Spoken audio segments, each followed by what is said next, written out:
Hello students, today we are going to study about the velocity triangle in a centrifugal pump. And in case of centrifugal pump, work done by the impeller on the water, the expression for the work done by impeller on water is obtained by drawing velocity triangle at inlet and outlet.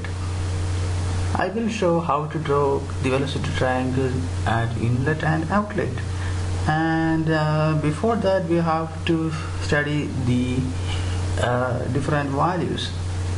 So in velocity triangles, we can see that n is the speed of an impeller and d is the diameter of impeller at inlet, u is tangential velocity of impeller at inlet, and its value u is equal to pi d1 n by 60. This is an important equation. Similarly, we can find d2 and u2 at the outlet, the corresponding values at the outlet. So we will get d2 and u2, and v1 is absolute velocity of water at inlet, vr1 is the relative velocity of water at inlet, then theta is the angle made by relative velocity vr1, and alpha is the angle made by relative velocity v1. So as we already say that v1 is absolute velocity and vr1 is a relative velocity, so we can get the corresponding values at v2, vr2, beta and phi at outlet. So that's all about that, and let's move to the how to draw velocity triangle. Okay, how to draw velocity triangle. So to draw velocity triangle,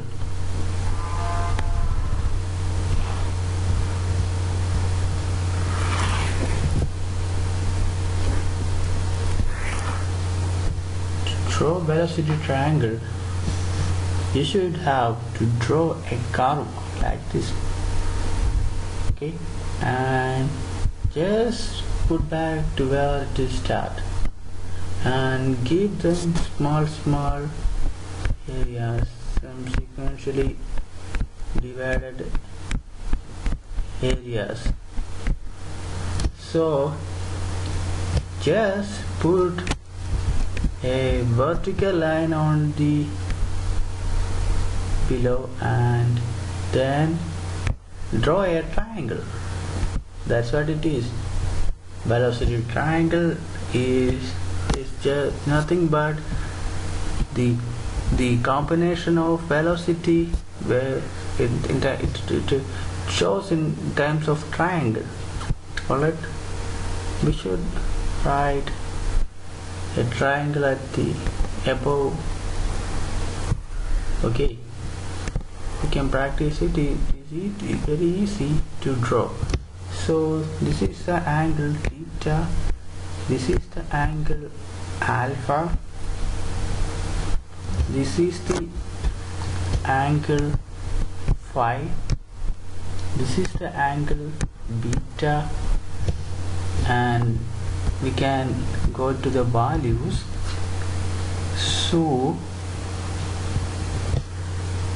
this is u1, this is vr1, right?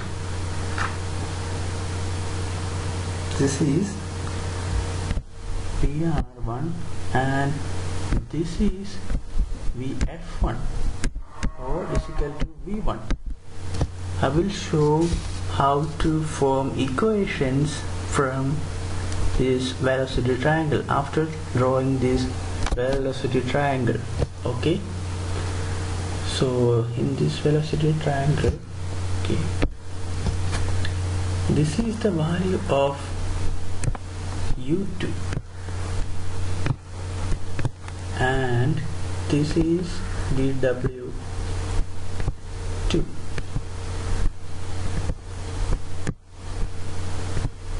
After finding the equation of work done, we can use this velocity triangle to find enormous values, enormous applications, and enormous, if we can find discharge, we can find velocity, work done, and so many things. So that's why it is really important. So this is all about the velocity triangle. We already draw the velocity triangle. If we have to draw the radius, the radius of impeller and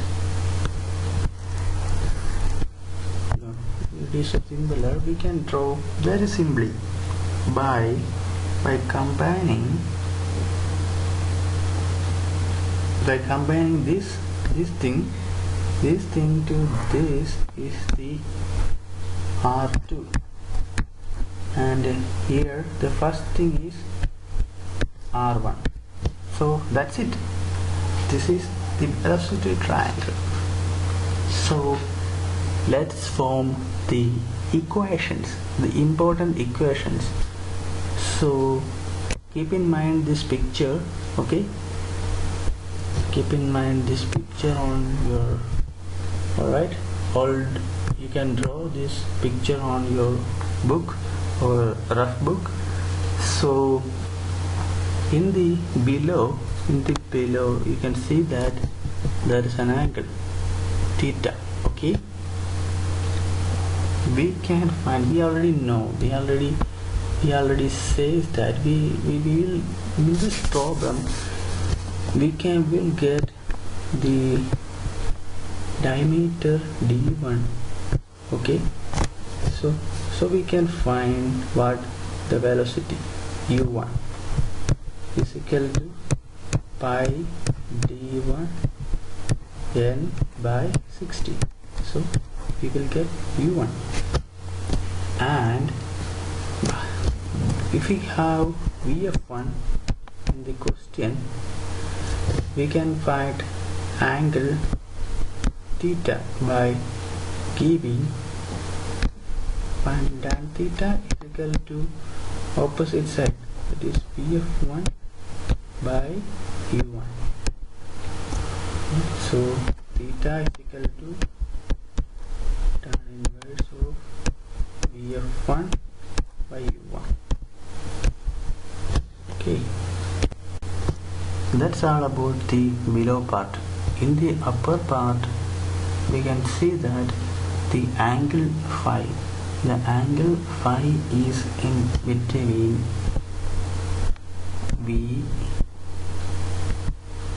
VR2 and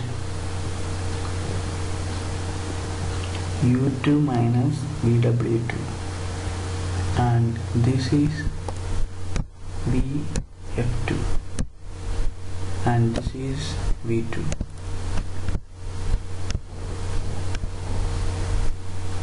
So let's find what is on that side. So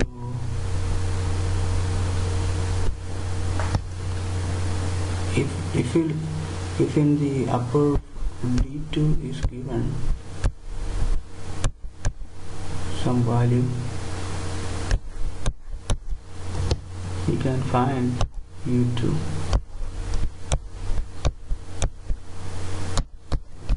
by D2 n by 60. Alright, so we can find phi by tan phi is equal to